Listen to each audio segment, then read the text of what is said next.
آداب ناظرین، آپ دیکھ رہے ہیں ایس ٹی نیوز اور میں ہوں ارشد ندیم۔ مختلف اور عظیم شخصیات کے سلسلے میں آج ہم ایک ایسی ہمہ جہت شخصیت سے ملنے جا رہے ہیں جنہوں نے اسٹیج اور تھیٹر کی دنیا میں اپنا ایک اہم مقام بنایا ہے۔ آپ پیشے سے انجینئر ہیں، سوشل ایکٹیوسٹ ہیں، سماج اور سیاست پہ آپ کی بڑی گہری نظر ہے۔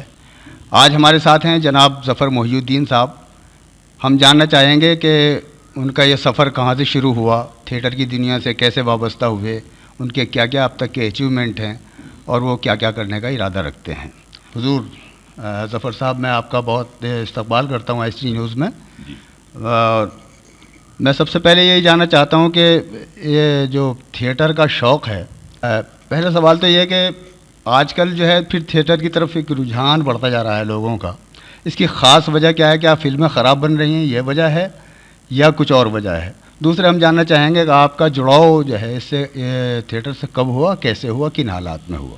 جی دیکھیے، میں جب اسکول میں پڑھ رہا تھا تب سے مجھے یہ تھیٹر سے نسبت ہو گئی۔ میں جب اپنی چھٹیوں میں حیدرآباد گیا تو کچھ مزاحیہ ڈرامے دیکھے تھے، تو مجھے لگا کہ یہی ڈرامے ہیں، اور میں اپنے 10th میں اور اپنے 10th اور 12th میں اپنے کالج میں بھی اپنے ہاتھ سے کچھ چھوٹے موٹے سکٹس لکھے اور اسی کو میں ڈرامہ سمجھا اور میں کرتا رہا۔ پھر اس کے بعد جب مجھے انجینئرنگ کی سیٹ ملی بنگلور میں، تو جب میں اپنے وطن رائچور سے بنگلور آیا تو یہاں مجھے ایک بڑا وسیع سٹیج ملا، انگریزی سٹیج، کنڑا تھیٹر۔ یہاں میں نے انگریزی تھیٹر بنگلور لٹل تھیٹر میں شامل ہو گیا، کچھ دن کنڑا تھیٹر میں بھی رہا، سمودائے کے ساتھ رہا، تو تھیٹر کرافٹ کو سمجھنے لگا کہ آخر یہ تھیٹر ہوتا کیا ہے، کیسے ہوتا ہے، مطلب اس میں لائٹنگ کا دخل ہے، اس میں میک اپ کا دخل ہے، اس میں سٹیج کی لیمیٹیشنز ہیں۔ یہ تمام چیزوں سے میں اپنے آپ کو ایجوکیٹ کرتا رہا۔ تو اس دوران کیا ہوا کہ کچھ میں انگلش پلیس کیے، کنڑ کیے، لیکن مجھے لگا کہ بھائی میں اپنی مادری زبان میں کمفرٹیبل ہوں، اور وہ ہے اردو اور ہندی۔ تو یہ دونوں زبانوں میں میں اپنے پلیس کرنے لگا۔ پھر میں نے اپنا گروپ بنایا جس کا نام تھا کٹ پتلیاں تھیٹر گروپ، اور میرے اس سفر میں مجھے بہت اچھے لوگ ملے، جیسے ایم ایس ستھیو صاحب، تھیٹر میں ایک بڑا نام ہے، ان کے ساتھ کام کرنے کا موقع ملا۔ گریش کرناٹ صاحب، ان کے ساتھ میں نے کام کیا۔ تو ایسے اسٹال وارڈس کے ساتھ میں بہت کچھ سیکھا۔ ایون بی وی کارن صاحب جو کنڑ تھیٹر کر رہے تھے این ایس ڈی، ان سے سیکھا۔ آپ نے پوچھا کہ تھیٹر کے ابھی بھی یہ لوگ چاہنے والے ہیں تھیٹر کے۔ دیکھیے، فلمیں بھی شروع ہوئی ہمارے ہندوستانی فلمیں جب لاہور سے شروع ہوئی، پہلے آزادی سے پہلے، اس کا بھی بیس جو ہے نا پارسی تھیٹر رہا ہے۔ جی، اسٹیج سے اپنے آپ کو فلموں کے میڈیم میں لائے، لیکن اسٹیج کا اپنا ایک چارم ہے، اس کی ایک چاشنی ہے، وہ تو آج بھی زندہ ہے، کیونکہ لائیو ایکٹنگ کرنے کا مزہ ہی کچھ اور ہے، جیسے کیمرے میں آپ کٹ کرتے ہیں۔ اس کی بات یہ اور ہے کہ تھیٹر آرٹسٹ کو بھی مزہ آتا ہے کہ لوگوں کی تالیاں لائیو سننے میں، اور آڈینس کو بھی، سامعین کو بھی مزہ آتا ہے کہ بھائی ایک زندہ آرٹسٹ جو ہے نا آپ کے سامنے ایکٹ کر رہا ہے، اس کو دیکھنے کا ایک اپنا ہی فن ہے۔ تو تھیٹر اپنی جگہ ہے، لیکن یہ فن دھیرے دھیرے ختم ہوتے جا رہا ہے، کیونکہ فلمیں، اب یوٹیوب، اب لوگ چاہتے ہیں کہ بھائی اپنی انگلیوں پر دیکھیں، لوگ تھیٹر میں آنا پسند نہیں کرتے۔ اور اس کے علاوہ اب یہ کووڈ کے دور میں تو ہمیں بہت مشکل ہوئی، آرٹسٹوں کو بڑی تکلیف ہوئی، ڈانسرز کو تکلیف ہوئی، سنگرز کو تکلیف ہوئی، میوزیشینز کو تکلیف ہوئی، تھیٹر آرٹسٹ کو تکلیف ہوئی۔ لیکن اب لوگ پھر واپس آ رہے ہیں، کیونکہ کووڈ کے بعد میں نے اپنے اس ڈرامے کے، جس نے لاہور نہیں دیکھا، کہ 10 شوز کیے ہیں۔ تو اس کا مطلب یہ ہے کہ لوگ گھروں سے باہر نکل رہے ہیں اور تھیٹر میں آ رہے ہیں، اور مجھے لگتا ہے کہ یہ تھیٹر کبھی ختم نہیں ہوگی۔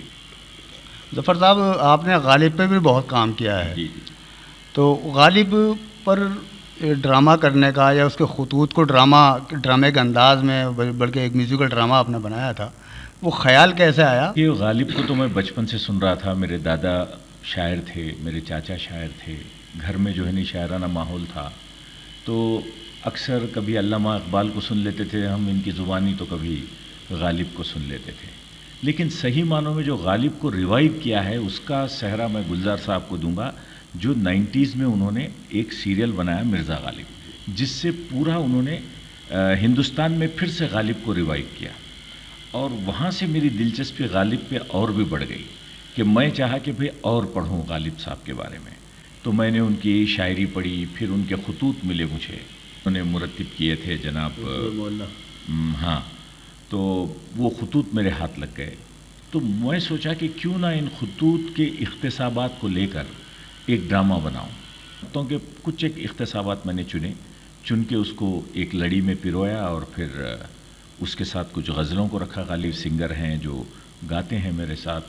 پھر اس کے ساتھ ایک کتھک کے ڈانس میں جو ہے ان اشعاروں کی ترجمانی میں نے ڈانس کے ذریعے کی، تو جو بڑا پاپولر ہوا ڈرامہ میرا، جو میں نے دبئی میں بھی کیا اور کرتا رہتا ہوں. شاید اب جون میں بھی کروں گا اس ڈرامے کو میں. اچھا، اس کے علاوہ اور کون کون سی ایسی لٹریری پرسنالٹیز ہیں جن پر آپ نے کام کیا، یا جی چاہتا ہے کہ آپ ان پہ کام کریں؟ جی. دیکھیے، گریش کرناٹ صاحب جن کے ساتھ تقریباً میں 20 سال رہا، ان کے سیریل، ان کے ساتھ میں نے ہندی میں ڈائلاگ لکھے، اور مالگوڑی ڈیز جس کے ڈائلاگ میں لکھے، اس وقت بھی میری ملاقات گریش کرناٹ صاحب سے اسی وقت. مالگوڑی میں تو شاید آپ بھی تھے. میں بھی تھا. میں نے بھی چھوٹا سا رول کیا تھا، اور پلس ہر ایپیسوڈ میں نے آواز دی تھی میری دوسرے کرداروں کے لیے. پلس ایک 13 ایپیسوڈ لکھنے کا مجھے موقع ملا، ڈائلاگس بھی لکھے میں نے. تو اس طرح مجھے بڑے اچھے لوگ ملے، جیسے گریش کرناٹ صاحب. ان سے بڑا متاثر ہوں میں، ان کے ڈراموں سے متاثر ہوں، ان کی آئیڈیالوجی سے متاثر ہوں، اور میں ان کو اپنا استاد مانتا ہوں. تو ان کا ایک ڈرامہ تھا ڈریمز آف ٹیپو سلطان، جو آکسفورڈ یونیورسٹی پریس نے اسے چھاپا تھا. اس کے کئی کنڑ میں، انگلش میں شوز ہوئے تھے، لیکن کسی نے اردو میں نہیں کیا تھا، کیونکہ اس کا اردو کا ترجمہ ہی نہیں تھا. تو میں نے گریش صاحب سے پرمیشن لیا، اور میں نے اس کا اردو ترجمہ کیا. تقریباً 5 مہینے بیٹھ کے میں نے ان کی کتاب کا ترجمہ کیا اردو میں.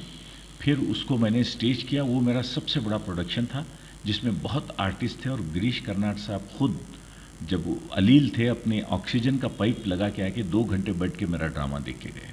تو اور ان کو بہت خوشی ہوئی. تو مجھے بھی بڑی خوشی ہوئی جن کا ڈرامہ میں کیا. ابھی بات چلی جن نے لاہور نے بھی کیا، اصغر بجاج صاحب کی. تو بہت سارے ڈرامے میں بہت سارے گروپس نے کیے ہیں، آپ بھی کر رہے ہیں. لیکن یہاں آپ کو کافی دقتیں آئی ہوں گی، ان کا پنجابی لہجہ اور وہ زبان اردو، اور وہ اردو اور پنجابی ملی جلی. تو جو کردار ہیں ان پہ کس طرح سے محنت کیا آپ نے، کس طرح سے انہیں تیار کیا؟ جی دیکھیے، میں تقریباً 6 مہینے اس ڈرامے پر کام کیا. پہلے تو مجھے کچھ کرداروں کے لیے پنجابی، اور وہ تو میں نے ایک ایسے پنجابی کوچ کو رکھا جو مجھے پارٹیشن کے دور کی پنجابی، اس وقت کی پنجابی پر میں نے کام کیا ان کے ساتھ، اور میرے کردار اس دور کی پنجابی بولتے ہیں. اور اب بنگلور میں مجھے ہندی تھیٹر کرنے اور اردو تھیٹر کرنے میں آسانی اس لیے ہے، جب سے بنگلور آئی ٹی کا ہب ہو گیا ہے. کئی نارتھ انڈینس یہاں بنگلور میں بس گئے ہیں. بنگلور کاسموپولیٹن ہو گیا ہے. تو مجھے بہت اچھے بچے مل رہے ہیں جو ایکٹنگ کا شوق رکھتے ہیں. اب میرے ساتھ جو لڑکے کام کرتے ہیں وہ کوئی NSD سے ٹرینڈ نہیں ہے، یا کوئی تھیٹر ڈرامہ اسکول سے نہیں ہے. مطلب وہ شوق رکھتے ہیں اور میرے ساتھ ہی سیکھتے ہیں، اور میرے ساتھ ہی گرو ہوتے ہیں. تو مجھے بہت اچھے لڑکے ملے، لڑکیاں ملیں جنہوں نے ایک کردار ادا کیا، اور ان کی اردو پر میں نے کام کیا، کیونکہ ان کو ذرا تلفظ میں دقتیں آ رہی تھیں. جو یہ سب لوگوں نے سیکھا اور کیا. اور یہ ایکسپیرینس ہے، میں تو اسے تعلیم سمجھتا ہوں، کیونکہ ہر ڈرامہ میرے لیے ایک نئی تعلیم ہے، اور کیا بولتے کچھ درس گاہ ہے میرے لیے، جہاں میں کچھ سیکھتا ہوں اور کچھ سکھاتا ہوں. نئی نسل کے لیے آپ کا کیا پیغام ہے؟ بس نئی نسل کے لیے دیکھیے، میں چونکہ تھیٹر میرا شوق ہے، تو تھیٹر کے چاہنے والوں کو میں کہتا ہوں کہ بھئی آپ ہمت نہ ہاریے. ایسے کبھی کبھی آپ کو مایوسی ہو جاتی ہے کہ بھئی ارے اس سے کیا ہوگا. دیکھیے، ہر چیز پیسوں سے نہیں تولی جاتی. آپ کی اپنی بھی اس میں خوشی کا بھی دخل ہوتا ہے. اگر آپ کو تھیٹر کرنے میں خوشی ہوتی ہے تو آئیے، آپ کیجئے. اب جیسے میں اپنا 11 مہینے میں اپنے کماتا ہوں، 12ویں مہینے ایک تنخواہ میں جو ہے اپنے ڈرامے پر خرچ کرتا ہوں. تو اس طرح آپ کو اپنا کام بھی کرنا ہے، کیونکہ آج کل اب ایک فل ٹائم شاعر ہونا آپ کے لیے بڑا مشکل کام ہے، فل ٹائم صحافی ہونا آپ کے لیے مشکل کام ہے. تو آج کل میں دیکھ رہا ہوں لوگ دوسرے کام کرتے ہیں اپنی روزی روٹی کے لیے، پھر اپنے شوق کو زندہ رکھتے ہیں. میں تو چاہتا ہوں کہ نئی نسل کو آپ اپنا کام بھی کریں اور اس شوق کو بھی زندہ رکھیں اور اس کو آگے بڑھائیں. ظفر محی الدین صاحب، آپ کا بڑا قیمتی وقت ایس ٹی نیوز نے لیا، ہم آپ کے بےحد شکر گزار ہیں. انشاءاللہ پھر ملتے ہیں. تو حضرات، آپ بھی دیکھ رہے تھے ایس ٹی نیوز پر ہندوستان کے ایک عظیم ترین شخصیت جن کو ظفر محی الدین کے نام سے پوری دنیا جانتی ہے. آپ کو یہ ویڈیو کیسا لگا؟ اگر آپ کو یہ پسند آیا تو آپ اسے لائک اور شیئر ضرور کریں. بہت بہت شکریہ.